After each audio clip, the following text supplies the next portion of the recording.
You know what? I thought for sure that this review we were just going to record silence for 15 minutes and then just say our ratings at the very end of it. Yeah, no, a lot of people would love it if that was the case for me, but no, I'm the anti-silent film, if anything. No, this is a movie from France. And France, you know, they can get away with being all artsy and everything. But I was watching this. Yeah, they can get away with fucking filming grass. I mean, come on. They're France. They Yeah. just go, you go, what the fuck, France? And they just look at you and put their nose up in there and walk away. And they're like, well, they do have a point. It's hot.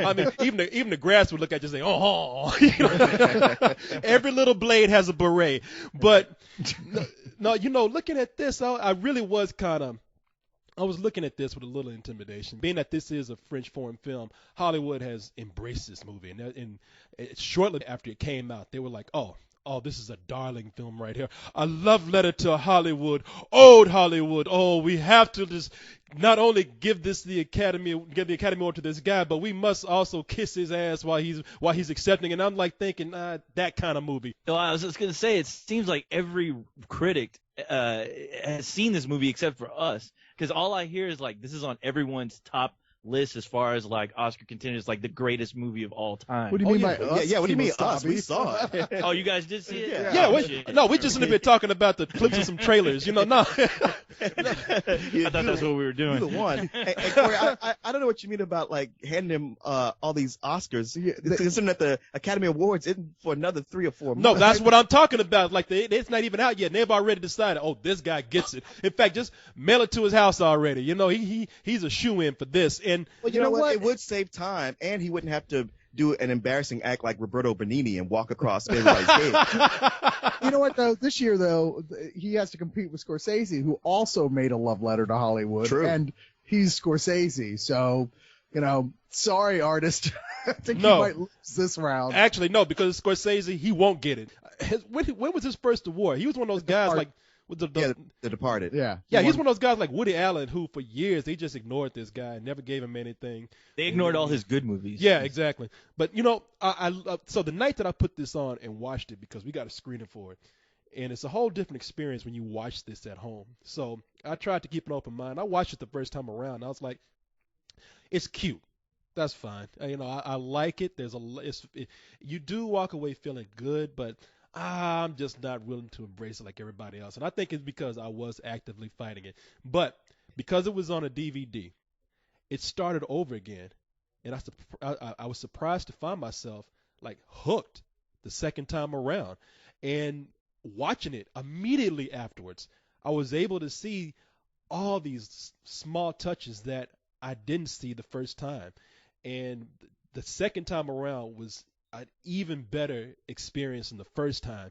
And when I finally cut the DVD player off, I could not get that movie off my mind, and how gorgeous the movie was, how much this director loves old Hollywood and loves silent film, that he got those details down for a movie like this, and to where I was wrong. It wasn't a gimmick. This is a movie that, okay, it's made in contemporary times, but he did his best to make it as a dedication to the silent films of the 20s.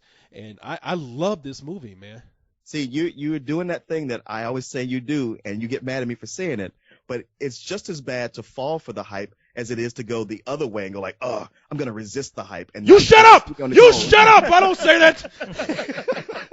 Now, I know, just seeing a little bit from the movie, seeing it was black and white, and the actor that who's the star, Jean Dujardin, Yeah. who I already like from the Agent OSS 117 movies. Also directed by the same director. Oh, is it really? Uh-huh. Okay. Yeah.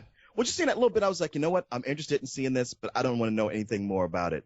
And I came into it going like, okay, this will be a nice experiment, and I was kind of floored by it. I mean, like you, it hit me, but on the first viewing, but I was really touched. I mean, not only did I just appreciate how well it was done, but just the message itself. I found myself just getting a little weepy from it, and I felt like this movie, like the only people who really have this kind of a level of detail and love for old film and the past are the Coen brothers. This was like a Coen brothers movie, except it wasn't trying to impress you with how clever it was. Even the Coen brothers haven't tried to do anything as ballsy as make a modern day silent film. And, you know, I think there's a point there, like even I didn't know that ahead of time. So I'm watching it. I'm like, oh no, these guys, oh man, it's like, I can watch original silent films, but it just seems like, really, you're gonna make a modern, that is like the lamest Like, fucking what's the idea. point? Yeah, what's the point, Yeah. right? Except these guys, it really is just a loving, heartfelt tribute to that era. And it, you know, the more I thought about it, the more I felt like if they had done it with sound, it would have felt awkward and Yeah. uncomfortable. The way it's done, it feels like you're watching a classic silent Yeah. film, as well as just the way that a lot of the performances are more, you know, they're more that stage type performances of that era. They're very exaggerated and they're fun to watch. The lead actor, Jean Dujardin, he reminded me of Gene Kelly. Yeah, his a face. lot. Mhm. And with that sort of like just boundless amount of like joy that's always on his face. Even when he's towards the bottom, he's still, every time he smiles, you're just like, everything's going to be all right. Yeah. Well, I know I have a soft spot for movies that capture a period in time when there's when there's a shift, like a paradigm shift from going from, like, what was that movie with the magician we saw, the animated movie? You remember? The Illusionist, where you know, here we had a guy who was on his last leg. He was a performer, but things were shifting from these live performances to rock and roll. Like, people were just done with vaudeville and all that, and there he was caught, you know, behind the 8 ball. And here you have the same thing with this guy who's been a huge star of silent film, but now people are moving into talking pictures and sound, and he's just not quite there. And you can see he's about to get crushed by it. So you have George Valentino, who is a huge leading man in 1927 in Hollywood land. And, you know, this guy he's one of those stars that fits the time. I mean, this is a time where a chin with a nice mustache could be a movie star, because that's what this guy has. He has that look. And the only thing bigger than him is probably his dog, who's also a huge star too. Now, as the era of sound quickly Wait, he has a approached, dog who's a bigger star than he is? Yeah, Tintin ripped it off from him. Yeah, his dog is a huge star. Yeah, no, but as the sound era quickly approaches film, the egotistical and stubborn George turns his nose up to this crazy new technology. People don't want to hear sound; they just want to look at me. Look how good looking I am. They just want to see me. They don't want to hear what I have to say. And because of that, his star begins to slowly fade. Now, throughout the decline of his career, his fate seems tied to a young female fan, Peppy Miller, who, during George's decline, she starts to see her star begin to rise.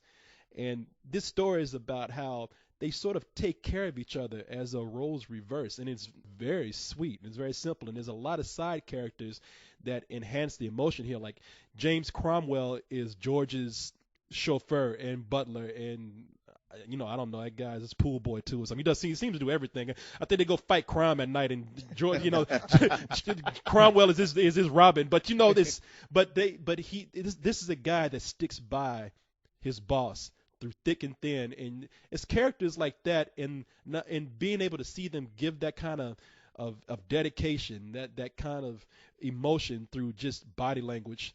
I think that even enhances the emotion in this. I was really moved by not only our two lead characters, but a lot of the characters on the side. All right, I have a question. Now, while you're watching this movie, does this movie include like the cards, like usually what you get with silent films, so you know what the hell's going on? You know what? I mean, you guys keep saying it's silent, but I'm like, so what, does it have? Does it use like subtitles, or does it have like cards during scenes to where it switches back and forth? The thing is, one of the things I really admire about the movie is, like, yeah, you get the subtitles, well, at least the cards, and also a little bit of sound, but you don't get a lot of it. Like, you do get sound. But just a tiny bit. Like that piano, like ding ding ding. Well, you have the ding, piano ding, playing the whole ding, time. ding, Like when somebody's strapped to it. The score is almost a Railroad character track. of the movie. But there's just a couple places where there are sounds where it makes a point. And even throwing up the word cards, the subtitles, they don't do it a lot. A lot of it is just pantomime. You see what's going on. But when they throw it up, I notice how they seem to know exactly when to do it and when not to do it. Well, a lot of the original silent films, you would think that they would be a lot more constant, because you would watch them, you'd be like, what are they saying? And then you realize they only really show up the title card when you can't figure it out for yourself, what they're saying, you know? One of the things to admire about this movie, this director, I think is Michel, and I'm going to try and say his name, Michel Hazanavicius, who, you know, good thing he wanted to be a director, because he either would have been like a evil mad scientist trying to destroy the world, or he would have made a nice tea. One of those two. Anybody who married him is like, you know what, we're keeping my name. Yeah. Or he could have been the best clerk at a 7-Eleven. Oh, that's racist.